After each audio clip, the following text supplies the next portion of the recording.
दलितों पर अत्याचार रुकने का नाम नहीं ले रहा है। देश के कोने कोने में हर जगह आग लगी हुई है।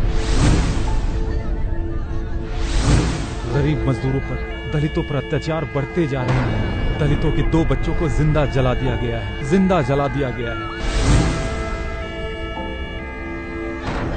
इतिहास गवाह है, जब जब कमजोरों और बेसहारों पर जुर्म हुआ है, तब तब भगवान ने अपना फरिश्ता उनकी लड़ाई लड़ने के लिए भेजा है। रॉक का मतलब होता है चट्टान और सन का मतलब होता है पुत्र।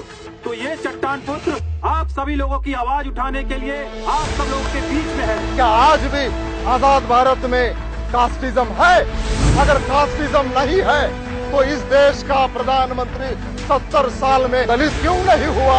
और पूरे दलित समाज से अनुरोध करता हूँ कि आप सभी लोग रोशन का साथ दें। जय भारत, जय। ये दलितों के ही नहीं बल्कि पूरे समाज के लिए मसीहा बन के उभरे हैं। इसने अपने भड़काऊ भाषण में भेदभाव की नीति अपनाई है, अराजकता फैलाने की कोशिश की है। इस पल के बाद हिंदुस्तान का एक एक दलित तहे दिल से तुम्हारे साथ है। ये तो मेरा सौभाग्य है, आप जैसे नेता मुझे समर्थन दे। पंचायत समिति, जिला परिषद, ये जो रोटेशन सिस्टम है, ये सिस्टम सीएम और पीएम पर क्यों नहीं लागू होता? ये भी रॉक्सन की मांग है। रॉक्सन, तुम बिल्कुल चिंता मत करना, पूरा समाज तुम्हारे साथ है। 90 करोड़ जनता इस मांग के लिए मेरे साथ रहेगी और 2019 तक ये मेरा मिशन कामयाब होगा। मामला बहुत आगे निकल चुका है, हालात आगे जाके क्या करवट ले सकती है समझ में नहीं आता। मुल्क की आजादी के 70 साल बाद भी आज तक किसी दलित को प्रधानमंत्री नहीं बनाया गया। ये है माइनॉरिटी और ये क्या है मेजोरिटी। तो हमें अपनी सत्ता मेजोरिटी में लानी है। जब तक हम हमारे डिमांड लोगों के सामने रखेंगे नहीं, तब तक हमें समर्थन नहीं मिलेगा बहन। हमारे संविधान के जब 50 वर्ष पूर्ण हुए थे, तब इंग्लैंड में एक चर्चा सत्र का आयोजन किया गया था, जहां विश्व भर के सब न्यायाधीश लोगों ने एकत्रित होकर, एकजुट होकर बाबा साहेब द्वारा रचित संविधान को सर्वश्रेष्ठ माना था। एक उड़ान हौसलों से भरी उड़ान। हमारी पार्टी महात्मा गांधी जी और अंबेडकर साहब के विचारों के ऊपर चलती है। हाँ, ये सही है कि महात्मा गांधी जी ने देश को आजाद कराया, पर हमें आजादी कहाँ मिली?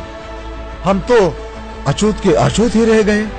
हमें आजादी दी डॉक्टर बाबा साहब अम्बेडकर जी ने। महर्षि वाल्मीकि ने रची है रामायण यहाँ, महर्षि व्यास जी ने रचा महाभारत यहाँ, भगवान बिरसा मुंडा ने जलाया दीप क्रांति का, बाबा साहब ने दिया है संविधान उजियारा। ये भारत है संत महापुरुषों की धरा, किसी नवाब की जागीर तो नहीं, किसी नवाब की जागीर तो नहीं, सबको है बराबरी का हक तो फिर यहाँ, सबको है बराबरी का हक तो फिर यहाँ, दलित प्रधानमंत्री क्यों नहीं? मैं रॉक्सन की बात से बिल्कुल सहमत हूँ। हमें इस अत्याचार के खिलाफ लड़ना है, हमें इस मुल्क में बराबरी का स्थान पाना है और हमें अपना हक लेना है। एक आदमी गलत हो सकता है, मगर लाखों लोग एक साथ गलत नहीं हो सकते। जज साहब, दलित अब रोएगा नहीं, दलित अब गिड़गिड़ाएगा नहीं, दलित अब हक मांगेगा। अगर आपने हक नहीं दिया तो दलित छीन कर लेगा जज साहब।